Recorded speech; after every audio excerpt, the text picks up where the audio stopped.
शेवटी एवढंच सांगतो, मी पुन्हा येईन,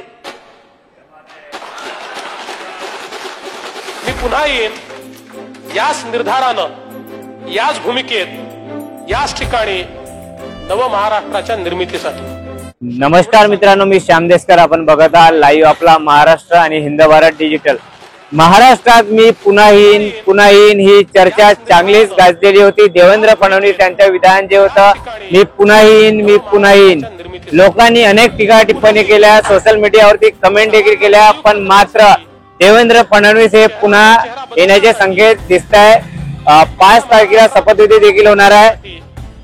नागपूरच्या ग्रामीण भागामध्ये बॅनर लागलेला आहे, मी पुन्हा येईन। आपण पाहू शकता व्हिडिओच्या माध्यमातून, मी पुन्हा येईन जनतेला न्याय देण्यासाठी, विकासाचा मार्ग सुकर करण्यासाठी, सुजलाम सफलाम महाराष्ट्रासाठी, असा हा बॅनर स्वर्गीय प्रभाकरराव दटके स्मृती सेवा संस्थातर्फे हा बॅनर लागलेला आहे।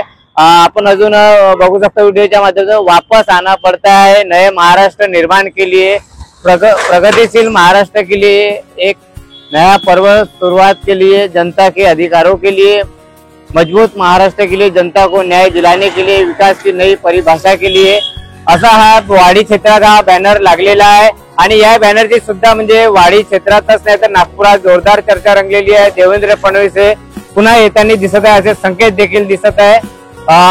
महाराष्ट्रात, संपूर्ण महाराष्ट्रातच देवेंद्र फडणवीस यांच्या समर्थनात बॅनर लागले। अनेक लोकांनी आवाहन देखील केलेले आहे की पुन्हा देवेंद्र फडणवीस हे मुख्यमंत्री झाले पाहिजे, आणि जो विधान केलेला होता देवेंद्र फडणवीस यांनी, मी पुन्हा येईन, तो खरा ठरण्याचे संकेत दिसत आहे। हिंद भारत डिजिटल व लाईव्ह आपला महाराष्ट्र न्यूज करिता मी श्याम देशकर, नागपूर।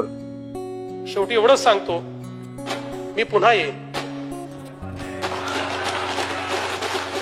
मी पुन्हा येईन याच निर्धारानं, याच भूमिकेत, याच ठिकाणी नव महाराष्ट्राच्या निर्मितीसाठी।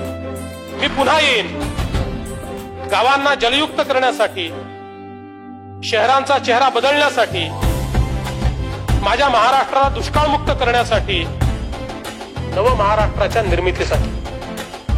मी पुन्हा येईन माझ्या युवा मित्रांना अधिक सक्षम बनवण्यासाठी, माझ्या बळीराजाचे हात बळकट करण्यासाठी, नव महाराष्ट्राच्या निर्मितीसाठी।